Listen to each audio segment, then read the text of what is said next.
अस्सलाम वालेकुम नाज़रीन इकराम, मैं हूं आपका होस्ट अयाज अहमद। नाज़रीन इकराम, पाकिस्तान तहरीक इंसाफ ने 7 दिन का टाइम दिया था, लेकिन हुकूमत 7 घंटे भी नहीं निकाल पाई और इंतहाई परेशानी के आलम में आकर पाकिस्तान तहरीक इंसाफ के मुतालबात का जवाब दिया है। और दूसरी तरफ इमरान खान ने अडयाला जेल के अंदर इंतहाई अहम ऐलान किया है और वो जज जो कल फैसला सुनाने के लिए जा रहा है, इमरान खान ने उससे इंतहाई अहम अपील भी कर दी है। और अली अमीन गंडापुर से भी एक सवाल हुआ है कि क्या आपने आर्मी चीफ से यह गारंटी ली है कि इमरान खान रिहा होंगे या नहीं होंगे, तो उस पर भी जवाब आ गया है। आगे बढ़ने से कबल आपसे गुजारिश करूंगा कि वीडियो को लाइक कर दें, चैनल को सब्सक्राइब कर लें और मेरे उन तमाम दोस्तों का बेहद शुक्रिया जिन्होंने हमारे यूट्यूब चैनल को सब्सक्राइब किया। आज इमरान खान ने अडयाला जेल के अंदर बैठकर सहाफियों को यह वाज़ेह अल्फाज के अंदर कहा कि यह जो एक सिलसिला चल रहा है पिछले कई अरसे से, यानी कि 528 दिन हो गए इमरान खान को जेल के अंदर, तो इमरान खान ने कहा कि आप आते हैं जेल के अंदर, मुझसे मुलाकात करते हैं, मैं आपसे बात करता हूं, आप बाहर जाकर मेरा पैगाम देते हैं, ये वाला काम अब ज्यादा देर तक नहीं चलेगा। इमरान खान ने साथियों को बताया कि ये जो मेरी आपसे जेल के अंदर मुलाकात होती है, ये सिलसिला अब बंद होने वाला है, यानी कि इमरान खान अब जेल से बाहर आने वाले हैं। और ये बात किसी ने सोशल मीडिया के ऊपर नहीं की, पाकिस्तान तहरीक इंसाफ का किसी लीडर ने यह नहीं कहा, यह बात खुद इमरान खान ने अडयाला जेल के अंदर साफियों को बताई है कि मेरे हाथ के अंदर एक मैजिक बॉल है, मुझे पता चल जाता है कि हुकूमत या एस्टेब्लिशमेंट मेरे खिलाफ क्या प्लान बना रहे हैं। और इमरान खान ने जो अपील की है वो बड़ी अहम अपील है। इमरान खान ने कहा कि मेरी अपील है कि कल हर हाल में 190 मिलियन पाउंड केस का फैसला सुनाया जाए, जो कई मरतबा तारीख रखी गई, पहले जी 23 दिसंबर को, फिर जी 6 जनवरी को, फिर जी 13 जनवरी को, फिर जी 17 जनवरी को। तो अब इमरान खान ने कहा कि भाई फाइनली इस केस का फैसला सुनाया जाए, अगर मुझे सजा देनी है तो सजा दें, ताकि दुनिया को पता चले कि आप मुझे किस चीज के ऊपर सजा दे रहे हैं। और इस हवाले से आज इमरान खान ने इंतहाई अहम गुफ्तगू भी की है, वो भी आपके सामने रखने के लिए जा रहा हूं। पहले जरा आज उस प्रेस कॉन्फ्रेंस के ऊपर जो हुकूमत की तरफ से की गई है। पाकिस्तान तहरीक इंसाफ ने मुतालबात लिखे 3 सफ़ात के ऊपर, तहरीक इंसाफ की मुज़ाकराती कमेटी ने उसके ऊपर दस्तखत किए और हुकूमत के हवाले किया कि भाई ये हमारे मुतालबात है। और हुकूमत को कहा कि खुला टाइम है आपके पास, 7 दिन आप लें, सोच विचार करें, उसके बाद आपने हमें जवाब देना है। लेकिन पाकिस्तान तहरीक इंसाफ ने इतनी गहरी चोट लगाई उन मुतालबात के अंदर, तीर इतना निशाने के ऊपर लगा, बल्कि यूं कहा जाए कि एक तीर से 2 शिकार हुए तो बात गलत नहीं होगी।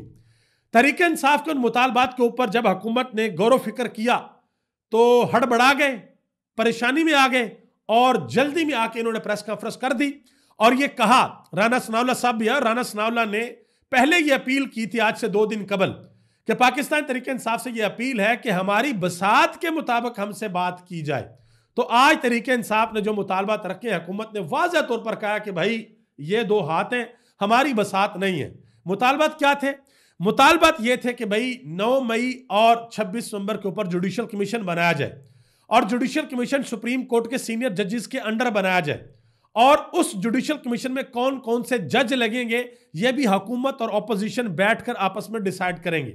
और 9 मई और 26 नवंबर के अंदर जो बेगुनाह लोग जेलों के अंदर हैं उनको भी रिहा किया जाए। याद रहे कि तहरीक इंसाफ ने इमरान खान की रिहाई के हवाले से वाज़ेह तौर पर मुतालबात के अंदर नहीं लिखा, क्योंकि हुकूमत ये सोचकर बैठी थी कि अगर ये इमरान खान के बारे में वाज़ेह तौर पर लिखते हैं तो हम लहरा लहरा कर बताएंगे कि देखें भाई ये तो इमरान खान एनआरओ मांग रहा है, इमरान खान जेल से डर गया है, इमरान खान से सख्तियां बर्दाश्त नहीं हो रही, इसलिए इमरान खान अब जेल से बाहर आना चाहता है।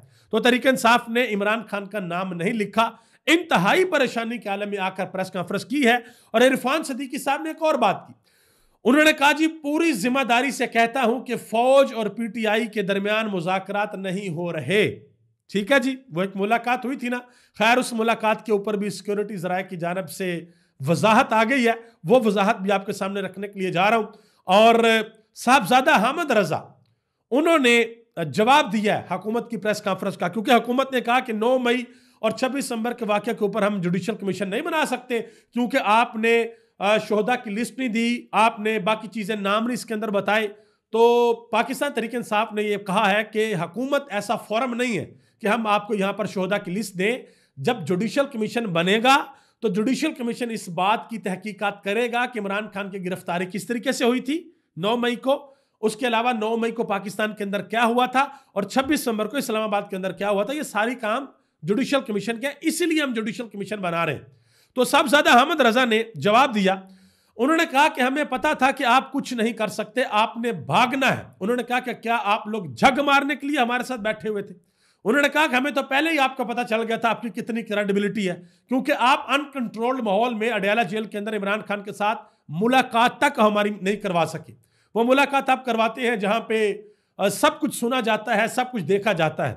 मजीद साहबजादा अहमद रजा ने कहा कि जुडिशियल कमीशन नहीं बनाना, ना बनाओ, मुज़ाकरात खत्म करने हैं, खत्म कर दो, हमें किसी किस्म की कोई परवाह नहीं है, हमारे पास प्लान बी, सी और डी मौजूद हैं। अब यह है असल परेशानी, इसको जरा गौर से सुनिएगा कि वो प्लान बी, सी, डी क्या है जो पाकिस्तान तहरीक इंसाफ ने सोच कर रखे हुए हैं, जो ये सोचकर बैठी हुई है और जो इमरान खान अडयाला जेल के अंदर बैठकर सोच रहे हैं। देखिए, इमरान खान ने शुरू से एक बात अपने कारकुनान को बताई है और अपनी पार्टी को बताई है, और पूरी दुनिया इमरान खान के बारे में यह बात जानती है कि इमरान खान आइन और कानून को फॉलो करने वाले इंसान है। वो गैर कानूनी काम के ऊपर यकीन नहीं रखते। तो इमरान खान पूरे पाकिस्तान के अंदर एक बहुत बड़ी एहतजाजी तहरीक शुरू करने के लिए जा रहे हैं, और यह तहरीक पहले जैसी नहीं होगी, बल्कि उससे बहुत बड़ी तगड़ी, और इसका स्ट्रक्चर भी डिफरेंट होगा। और ये ऐसा स्ट्रक्चर होगा कि हुकूमत चाहकर भी नहीं रोक सकेगी। और हुकूमत के लिए बड़ी परेशानी ये नहीं है कि भाई इमरान खान तहरीक खड़ी कर देगा। हुकूमत के लिए इससे बड़ी परेशानी ये है कि जब अब पाकिस्तान तहरीक इंसाफ एहतजाज के लिए बाहर निकलेगी तो उस वक्त जो बाइडन एडमिनिस्ट्रेशन नहीं होगी, बल्कि डोनाल्ड ट्रंप की एडमिनिस्ट्रेशन होगी। और हुकूमत वज़रा जो इमरान खान को पाकिस्तानी ट्रंप कहते हैं, उनसे फिर पूछा भी जा सकता है। और इस मरतबा जो हुकूमत है वो शायद तहरीक इंसाफ के साथ वो करने की पोजीशन में भी नहीं है जो इन्होंने 26 नवंबर को पाकिस्तान तहरीक इंसाफ के साथ किया था। तो साहबजादा अहमद रजा ने प्रेस कॉन्फ्रेंस की। प्रेस कॉन्फ्रेंस के बाद उन्होंने एक ट्वीट किया। उन्होंने कहा कि लगता है कि हमने सियासी मुखालफिन के मीडिया सेल की गर्दन पर भी पांव रख दिया है, चीखें दूर दूर तक सुनाई दे रही हैं। और उसके बाद एक अहम तरीन मीटिंग भी हुई है जिसमें असद कैसर, अलामा नासर अब्बास, महमूद खान अचकजई और बाकी सारे के सारे लोग, उमर अयूब खान, साहबजादा अहमद रजा, जरताज गुल, ये सारे के सारे बैठे हैं और अहम तरीन ये मीटिंग हुई है। अब आगे आ जाए, अली अमीन गंडापुर से एक सवाल पूछा गया।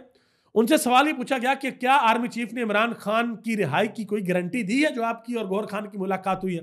तो अली अमीन गंडापुर ने कहा कि हमें किसी की गारंटी नहीं चाहिए, हम अदालतों के जरिए इंसाफ लेंगे। ये बात अली अमीन गंडापुर नहीं कह रहे, ये बात इमरान खान की है।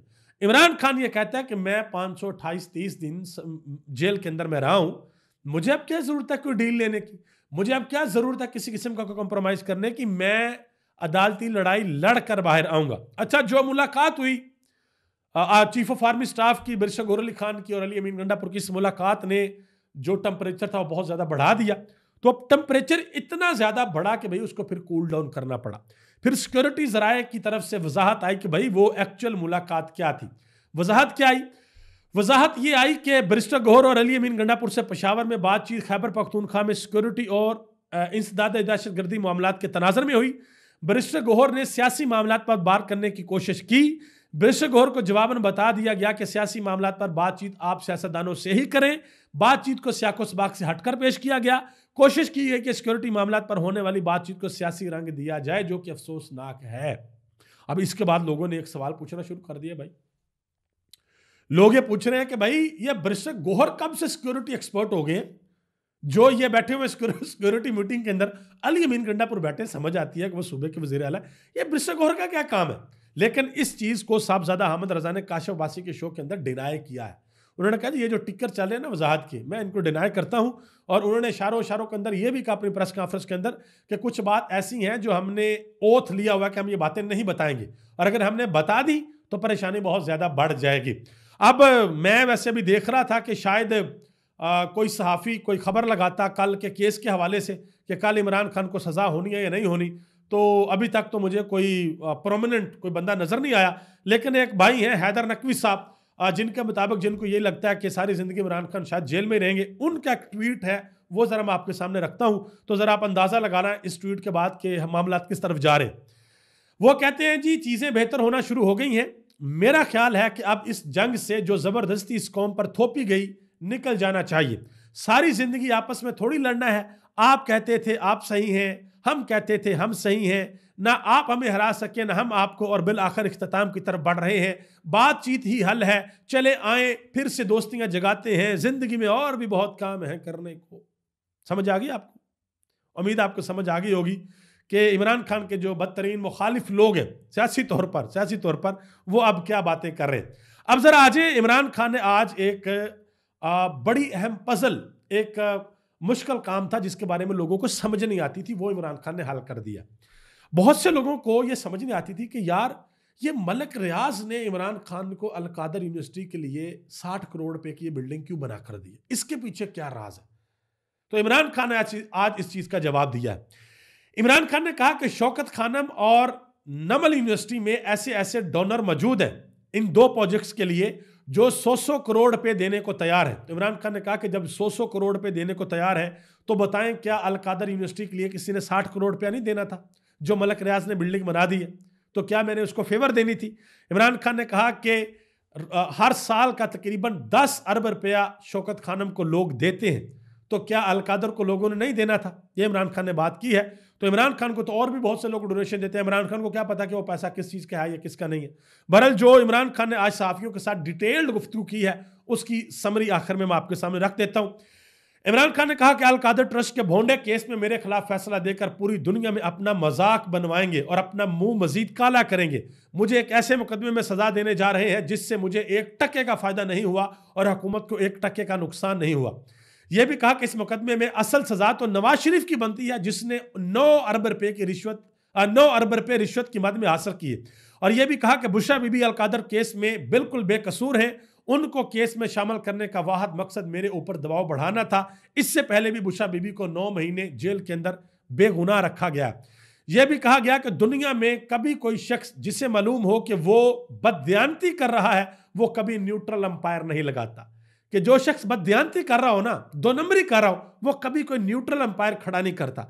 इमरान खान ने कहा कि मैंने क्रिकेट में न्यूट्रल अंपायर का रवाज कायम किया था और अब भी यही कहता हूं कि 9 मई और 26 दिसंबर के वाकयात के ऊपर एक जुडिशियल कमीशन का क्याम किया जाए जो बिल्कुल न्यूट्रल हो और शफाफियत पर मबनी फैसला दे। हुकूमत इस मुतालबे से इसीलिए राह फरार इख्तियार कर रही है क्योंकि वो बददियानत है। मजीद इमरान खान ने जस्टिस समीनुद्दीन खान के हवाले से बात की कि उनको भी मैं खत लिखूंगा, उनको कहूंगा कि इंसानी हकूक की खिलाफ वर्जियों के ऊपर हमारी जो पिटीशन है उसको जल्द अज जल्द सुना जाए।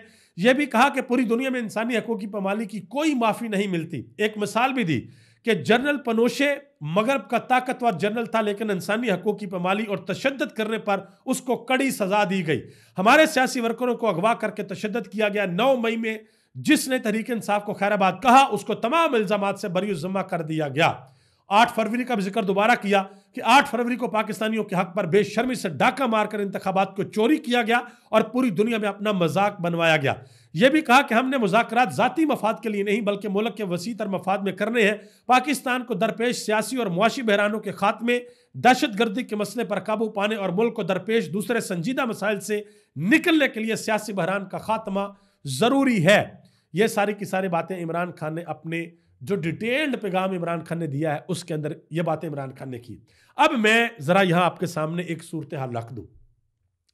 बहुत से लोगों को यह लगता है कि ये जो मुलाकात हुई है पसे पर्दा, इस मुलाकात के बड़े अच्छे नताइज आएंगे। तो नतीजा जो भी आए, एक चीज आप जहन में रखिएगा कि दूसरी तरफ से भी इमरान खान के सामने कुछ मुतालबात रखे जाएंगे। ये मैं आपको बात बता दूं, अगर क्योंकि सिस्टम जिस तरीके से चल रहा है, पाकिस्तान के बच्चे को पता कि सिस्टम कैसे चल रहा है। एक तो ये जो मुलाकात हुई है, इस मुलाकात के अंदर कोई पॉजिटिव साइन पाकिस्तान तहरीक इंसाफ और इमरान खान के लिए है या नहीं है, इस बारे में आपको कल पता चल जाएगा। कल का जो केस का फैसला आना है उसमें पता चल जाएगा कि भाई क्या होना है और क्या नहीं होना। और दूसरी तरफ इमरान खान को अब अडयाला जेल के अंदर यह बात अच्छे तरीके से मालूम है कि यह अब ज्यादा देर इमरान खान को जेल के अंदर नहीं रख सकते। मैं एक मिसाल आपको देता हूं छोटी सी। डोनाल्ड ट्रंप ने भी हलफ नहीं उठाया, उसके हलफ उठाने में भी 4 दिन बाकी हैं और 4 दिन पहले दुनिया का अहम तरीन मसला उसने रिजॉल्व कर दिया है, यानी कि इस्राइल और गजा के दरमियान जो कॉन्फ्लिक्ट था, ये जो सारा सिस्टम चल रहा था, इसका जो सीज फायर होना था उसका मुआहदा हो गया है और 19 जनवरी से सीज फायर होगा और कैदियों का तबादला भी होगा। इसके बाद वो आएंगे रूस और यूक्रेन वाले मामले पे, वहां पर भी जंगबंदी होनी है। और उसके बाद जो काम जो बाइडेन एडमिनिस्ट्रेशन ने दुनिया के अंदर किए हैं, डोनाल्ड ट्रंप उसको रिवर्स करेंगे। मैं पहले भी आपको कई मरतबा आपकी खिदमत में अर्ज कर चुका हूं कि जॉन एफ कैनेडी के बाद अमेरिकन हिस्ट्री में डोनाल्ड ट्रंप वो दूसरे बंदे हैं। पहला जॉन एफ कैनेडी था, डोनाल्ड ट्रंप वो दूसरा बंदा है जो खुलेआम अपनी सिक्योरिटी एस्टेब्लिशमेंट को ललकार कर आया है और ये क्या कराया है कि डीप स्टेट को मैं खत्म करके दिखाऊंगा। और इमरान खान के हवाले से मैं एक चीज आपको आखिर में जाते जाते बता दूं कि जिस वक्त अमेरिका के अंदर इमरान खान गए थे, डोनाल्ड ट्रंप ने उनको वेलकम किया था, तो वहां पर जो उनके अपने प्राइवेट क्वार्टर्स हैं जहां पर वो रहते हैं, उनका प्रेसिडेंट रहता है, वहां पर वो हर किसी को लेकर नहीं जाते। इमरान खान को वो लेकर गया था और डोनाल्ड ट्रंप की जो अहलिया है उन्होंने साइड पर होकर इमरान खान के साथ तस्वीर भी बनाई थी, ये आपको याद होगा। तो जो अमेरिका के अंदर पाकिस्तानी है वो बड़े एक्टिव है इस हवाले से। बरतानिया के अंदर जो है वो सारी की सारी ब्रीफिंग दे दी गई है। वहाँ पर पाकिस्तान तहरीक इंसाफ के जो लोग हैं वो इकट्ठे हुए, जुल्फी बुखारी वहाँ पर आए और लोग आए, उन्होंने सारा कुछ वहाँ पर बताया कि हमारे साथ पाकिस्तान के अंदर क्या किया जा रहा है। 22 जनवरी को ये काम अमेरिका के अंदर भी होने के लिए जा रहा है, वहाँ पर सारा कुछ बताया जाएगा, ब्रीफिंग दी जाएगी। ये ओपन समात होगी जिसमें बताया जाएगा कि इस्लामाबाद 26 दिसंबर को पाकिस्तान तहरीक इंसाफ के साथ क्या किया गया। तो आने वाले जो दिन हैं वो हुकूमत के लिए बड़े परेशान कुन है भाई। बिलावल भुट्टो जा रहे हैं, बिलावल की और उसकी डोनाल्ड ट्रंप की सेरेमनी में, और टेकिंग सेरेमनी के अंदर वो जा रहे हैं। साथ खबर आ रही है एक और शख्सियत भी जा रही है, तो देखते हैं कि वहाँ पर इनको कोई कामयाबी मिलती है या नहीं मिलती। बहरहाल आने वाला वक्त जो है बड़ा इंपॉर्टेंट है और तहरीक इंसाफ को अब इस बात का यकीन है, तहरीक इंसाफ के जो रहनुमा हैं वो बड़े पुरउम्मीद है कि अब जल्द इमरान खान उनके दरमियान होंगे।